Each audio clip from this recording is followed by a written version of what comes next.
And inside all of us is a clock that exists in your brain and my brain and the brain of every animal that we're aware of that determines when we want to be sleepy and when we want to be awake.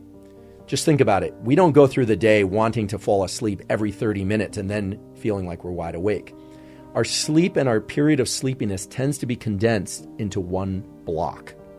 Typically one 6 to 10 hour block, although there's also variation in terms of how much people want to sleep. And we're going to discuss how you can diagnose your absolute sleep need, as well as how to recover sleep that you've lost.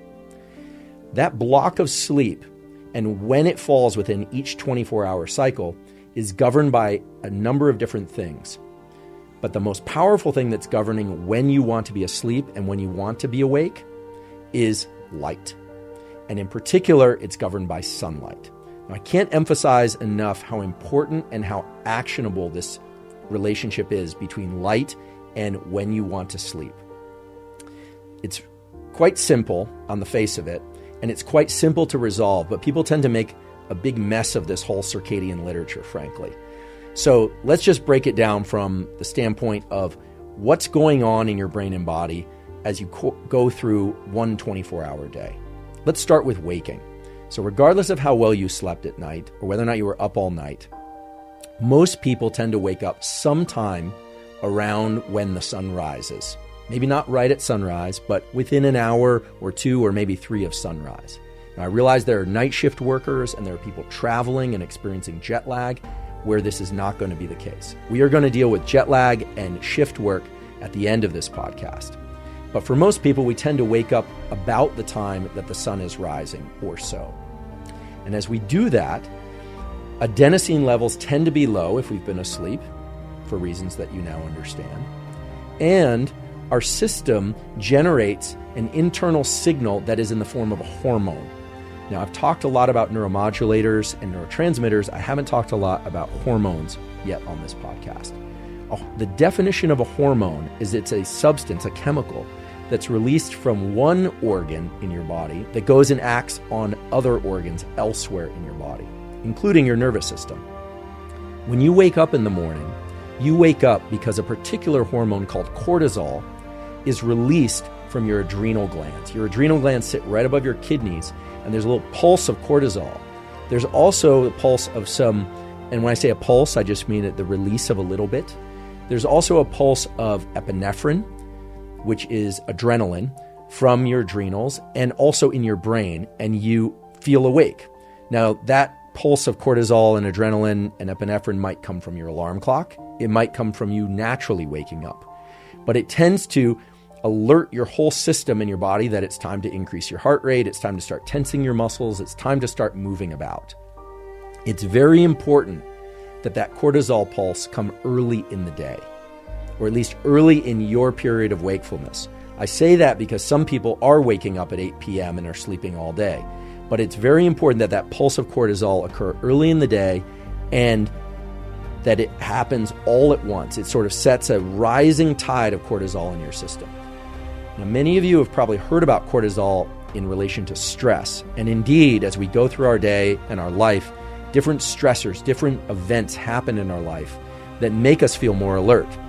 Some of the more stressful ones might be looking at your credit card bill and seeing what seems to be a fraudulent charge, or looking at your phone and suddenly seeing a text that something you thought was going to happen at a particular time is not going to happen, or you're running late.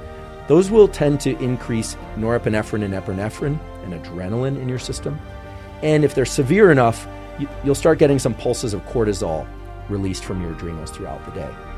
But there's this normal, healthy, rising tide of cortisol that happens early in the day. And I say healthy because it wakes you up. It makes you feel alert. It makes you feel able to move and wanting to move and to go out your day for work, for exercise, for school, for social relations, etc. So when you wake up in the morning is when that cortisol pulse takes off. And something else important happens. A timer is set in your body and in your nervous system that dictates when a different hormone called melatonin, which makes you sleepy, will be secreted from a particular brain region. So let's talk about that.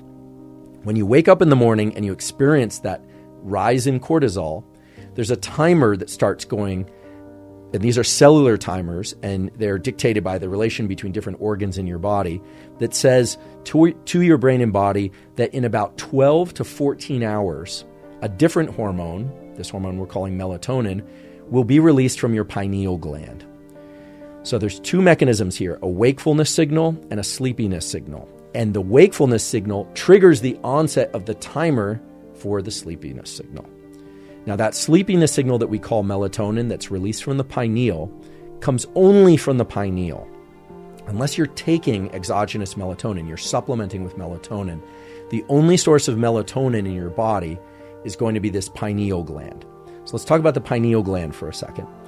The pineal gland is a gland that sits kind of in the little structure near, for the aficionados out there, it's kind of near the fourth ventricle.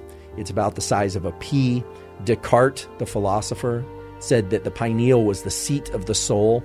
He said that because it's one of the few structures in the human brain that there's only one of them. You know, most structures, there's one on either side of the brain, so-called bihemispheric, but the pineal, there's only one. I don't know anything about souls, really. Certainly not the science of souls, but I think it's very unlikely that the pineal is the seat of the soul. But it is a very interesting organ because it's the only organ in our body that releases melatonin. And that melatonin makes us sleepy and lets us fall asleep. Now, I'm guessing that many of you are probably asking, should I take melatonin? My personal bias on this is, except in rare cases, no, for the following reason. Melatonin has a second function, which is that melatonin also suppresses the onset of puberty. In kids, and especially in babies, melatonin isn't just released in the evening, 12 to 16 hours after we wake. Melatonin is released chronically or tonically throughout the day and night. And that chronic or tonic release of melatonin is known to suppress some of the other hormones in other regions of the brain that trigger the onset of puberty. Now, if you or your child has been taking melatonin, don't freak out. As always, any kind of supplement or anything that you're going to take or think about taking, you really need to consult with your doctor. I've said this many times on this podcast, and it's in the show notes, etc. But before you remove anything or add anything to what you're already doing, please do consult with a healthcare professional. However, melatonin is known to suppress the onset of puberty, so much so that regular cycled periods of melatonin release from the pineal really correlate with the onset of puberty and early adulthood. Meaning, as we start secreting melatonin only at night, that's also when we tend to transition out of puberty. Now, there are a lot of things that correlate in our nervous system, so it doesn't necessarily mean it controls it, but in this case, we know, based on lots of data, endocrinology and so forth, that melatonin suppresses the onset of puberty. So supplementing melatonin could be problematic for that reason, but if you've already gone through puberty, it could also have some impact on other hormone systems in your body. So that's why I personally don't like to use melatonin to fall asleep. There's another reason, which is that melatonin will help you fall asleep, but it won't help you stay asleep. And many people who take melatonin find that they wake up 3 to 5 hours later unable to fall back asleep. Part of the reason for that might be that melatonin purchased, you can buy it over the counter in most areas of the world, even though it's a hormone, which is a little unusual. You can't just go into a pharmacy, at least in the US, and buy testosterone or cortisol or estrogen. You need a prescription, but you can go buy melatonin for whatever reason. I don't know the reasons for that legality. But it's been shown many times, and now I'm borrowing from some items that were in Matt Walker's book, Why We Sleep, where he stated there is evidence that in commercially available melatonin, the amount of melatonin has been tested for various brands, and it can range anywhere from being 15% of what's listed on the bottle. Okay, so if they list this is 100 milligrams, would be a tremendously high dose.